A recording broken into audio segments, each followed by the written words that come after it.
What's up guys, welcome back from the YgoPro duel video. Next match, Cross-Banlist Cup. We're still at Group C, right? The last match here in this particular group.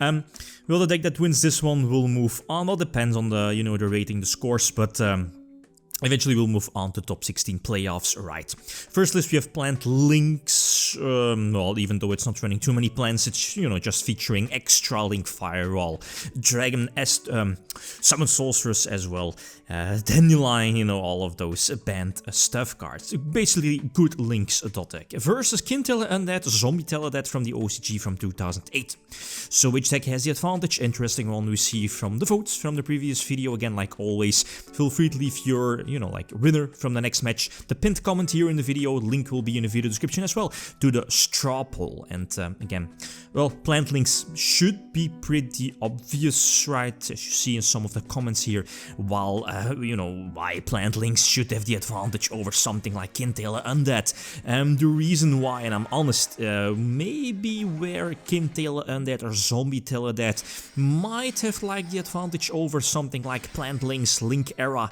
Master Duel 4 is the trap lineup, and with that I mean the side deck that is triple Royal Oppression and triple Skill Drain. But then again, the deck needs to go first because of that, since the deck isn't really running too many hand traps, right? Outside of, I think, maybe DD Crow. And, well, as you see, one DD Crow is not going to cut it against a deck that plays like a gazillion extenders. And the huge problem, I guess, with, problem for Dark Armed deck or Dark Armed Dragon deck against Plant Links is that as soon as Plant Links is able to go for Helki Fibrex, for Needle Fiber, the game is pretty much almost over. Again, the Nightmare Link shenanigans, Unicorn on the field gives you a couple of draws during the next draw phase. Phoenix and Cerberus protect by battle and destruction, right? Destruction effects, card effects and battle. You have Nightmare Mermaid to give all of your opponents monsters, or monsters that are not co-linked, 1,000 attack points less. And let's not forget, and that's where this co-link board cannot be broken even by Brionek, is Nightmare Goblin. As you know, Nightmare Goblin prevents co-link monsters from being targeted, and yeah, I can't use Brionek because of that, right? And I don't have any outs. Colossal Fighter is an out, but again, there is still a Nightmare Cerberus here in the extra deck for Plant Links, so the deck can fully just go for another Cerberus and eventually pop the Colossal Fighter and attack for game right. Yeah, nothing really I can do about that. The entire Nightmare engine pretty much power creeps this entire deck if it's able to get it on the field, right? With the Goblin as well, since Brionek cannot bounce that field. Going first this time, and Card of Safe Return is fantastic. It's one of those cards that is probably, a balanced card. If it had one extra sentence reading, you can only use this effect once per turn. But yeah, that's not the case. So, again, Pre-errata Brionek indeed is also not once per turn, so that was the gimmick back then, and also one of the reasons why, Card of Safe Return is banned. You could just keep rebouncing it back with your Brionek, even though, well, in case first turn, when your opponent did not have any cards for Brionek to be targeted, right? And, you can just keep activating it. My opening hand is good, Stardust Dragon because of Twin Twister, and I guess the only out here to this field was Red Reboot, I guess. Red Reboot, a counter trap immediately activated from the hand on the chain of Royal Oppression or Skill Drain here in this situation. And now I can't activate any of my traps and it's game over.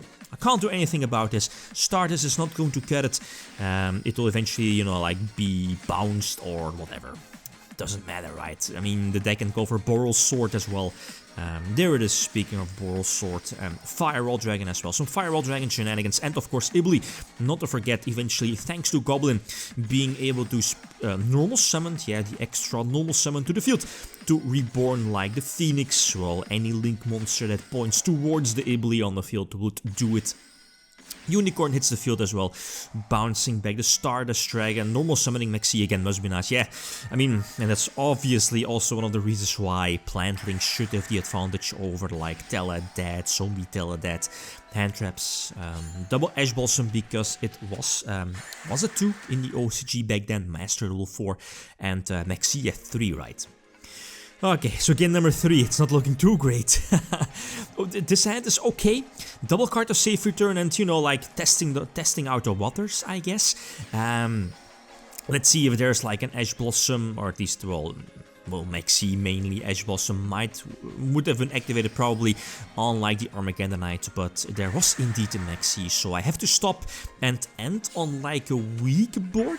Maybe I should have gone for like a stronger synchro, now that I think of it. I mean, Maxi, well, yeah, those were like 2 extra draws in case of plans, so yeah, well, whatever, it's fine.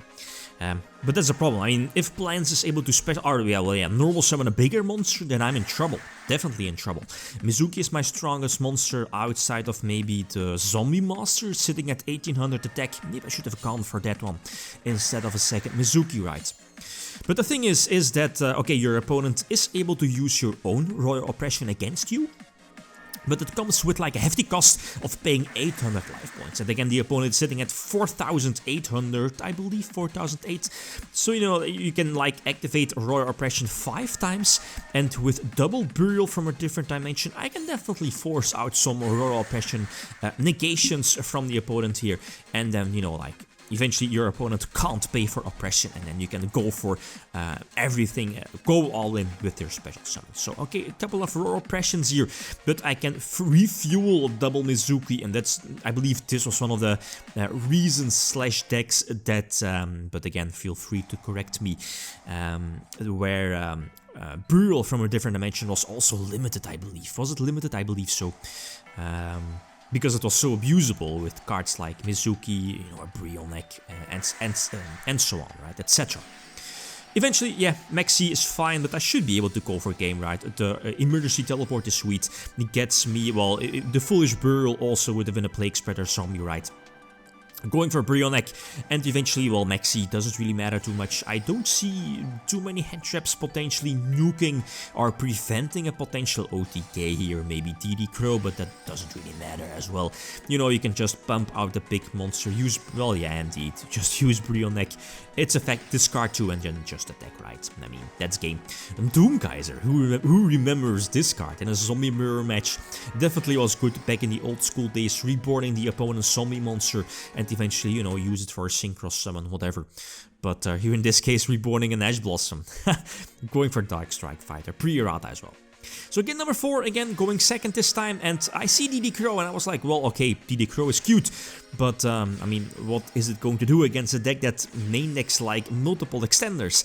The deck feels, or Plant Links feels like Orcust in some way, is that any 2-card interaction featuring a tuner and a regular monster, or 2 tuners, doesn't matter, equals Helki Fibrex, and, you know, Neil Fiber is just full combo, and with full combo, I mean, Summon Sorceress, the O-Lion as well, the token, and you know, like that equals Cherubini equals Dandelion, and that on its own equals Firewall Dragon, Nightmare Link, you know, the full package is basically turned on off of only one Helki Fibrex, and that already says enough about the deck. So the deck is able to go for the full extra link combo. EDOpro prevented the Ibeli from going off. Again, Ibeli just nukes this entire deck as well. I can't go for any special summon outside of a link summon, but I mean, again, the same field, there isn't really, well, no, I mean Brain Control, I was about to say Brain Control Creature Swap is, well, not even Creature Swap, I mean, you know, the deck can just give me the Nightmare Mermaid, so the thing is that Goblin, Phoenix, and Cerberus are all co-linked, so yeah, that's basically, you can't get through that with this particular deck. There it is, another Cerberus, I can't stop that, no skill drain, no oppression. Maybe, yeah, if I had skill drain, who knows? But, yeah, both skill drain with, like, Colossal Fighter, definitely solid, but yeah, that wasn't the case, so I can't do anything about that. So yeah, we know that X, both first place, second place, both Salads and Plant Links will move on to the top 16 playoffs. Again, like always, feel free to leave a prediction for the next matchup here in Group D, the last batches of matches for this group. First of all, we have Perfect Circle Light and Darkness Dragon. For you old school deck like 2007-ish, 2008-ish, versus like a deck like 13 years a difference between both these decks, Gladiators, Master Rule 5. Okay, guys, that's it. Thanks for watching. Feel free to leave a card or a like if you enjoyed the video. Lithium signing out. Peace.